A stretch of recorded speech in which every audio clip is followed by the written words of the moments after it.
امام شافعی کے شاگردوں میں سے ایک شاگرد کا نام یونس تھا۔ اس طالب علم کا اپنے استاد امام شافعی سے کسی مسئلے میں اختلاف ہو گیا۔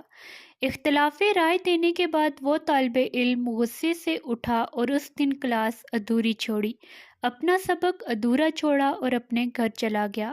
جب رات ہوئی تو یونس کے دروازے پر دستک ہوئی۔ دستک کی آواز سن کر جب اس نے دروازہ کھولا تو سامنے امام شافعی کھڑے تھے۔ وہ انہیں رات کے اس پہر اپنے گھر کے باہر دیکھ کر بہت حیران ہوا۔ امام شافعی نے فرمایا، اے یونس، سینکڑوں باتیں ہمیں باہم متحد کرتی ہیں اور صرف ایک مسئلہ ہمیں جدا کرتا ہے۔ او یونس، تمام اختلافات میں اپنے ہم مذہبوں سے جیتنے کی کوشش نہ کریں۔ کبھی کبھی دلوں کو جیتنا مناظرہ اور بحث جیتنے سے زیادہ اہم ہوتا ہے۔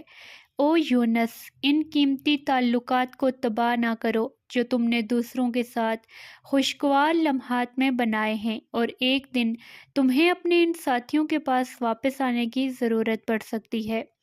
میں ہمیشہ غلطی سے نفرت کرتا ہوں لیکن غلطی کرنے والے سے نفرت نہیں کرتا، اور معصیت سے دل سے نفرت کرو لیکن گناہ گار کو معاف کر کے اس پر رحم کرو۔ اے یونس، کہنے والی کی بات پر تنقید کر لو مگر کہنے والے کی عزت اور اس کا ادب کرو۔ ہمارا مشن بیماریوں کو ختم کرنا ہے، نہ کہ بیماروں کو ختم کرنا۔